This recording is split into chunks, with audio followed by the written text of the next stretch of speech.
ശരിക്കും ഒരു 6 വർഷം കൊണ്ട് നമ്മൾ സ്വന്തമായിട്ടുള്ള ഒരു ബിൽഡിങ്ങിലേക്ക് ഈ ഒരു ഷോറൂം ഷിഫ്റ്റ് ചെയ്യാന്നുള്ളത് വിചാരിച്ചിരുന്നോ മനസ്സിൽ? അല്ലെങ്കിൽ അങ്ങനെ ഒരു ലക്ഷ്യം ഇട്ടിട്ട് തന്നെയാണോ സ്റ്റാർട്ട് ചെയ്തത്? ഞാൻ തുടങ്ങുന്ന സമയം എന്ന് പറയുമ്പോൾ കോവിഡിൻ്റെ ഒരു കാലഘട്ടമായിരുന്നു. ഉം.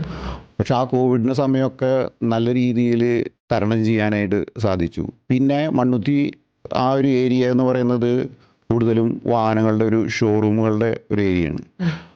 അപ്പോൾ അവരൊക്കെ അഭിമുഖീകരിച്ചിരുന്ന പ്രശ്നം എന്ന് പറയുന്നത് ടയറുകൾ വാങ്ങിച്ചതിന് ശേഷം ആഫ്റ്റർ സെയിൽ സർവീസ് പ്രോപ്പറായിട്ട് കിട്ടുന്നുണ്ടായിരുന്നില്ല. ഡിഫക്റ്റുകളായിട്ട് കസ്റ്റമേഴ്സ് ഷോറൂമിലേക്ക് വരുമ്പോൾ ഈ ടയറുകൾ എങ്ങനെ നല്ല രീതിയിൽ അതിനെ വാറണ്ടി സർവീസ് ഉറപ്പാക്കും എന്നതിലൊക്കെ അവർ ബുദ്ധിമുട്ടുണ്ടായിരുന്നു. അങ്ങനെ ഞാൻ ഓരോ ഈ സ്ഥാപനങ്ങളിലും മാനേജേഴ്സായിട്ട് സംസാരിച്ച് കഴിഞ്ഞപ്പോൾ ഇങ്ങനൊരു ഇഷ്യൂ അവർ അഭിമുഖീകരിക്കുന്നുണ്ടെന്ന് അറിഞ്ഞു.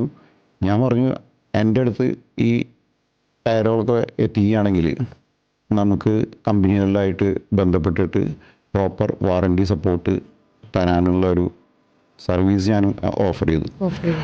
അപ്പോൾ ഈ ആലോചന തുടങ്ങി. അതായത് ഈ റെൻറ്റിന് നല്ലൊരു എമൗണ്ട് റെൻറ്റിന് പോകുന്നതിന് പകരം സ്വന്തം ബിൽഡിങ്ങിലേക്ക് മാറിക്കൂടെ എന്നുള്ളൊരു ചിന്ത. അതെ അതെ അതെ.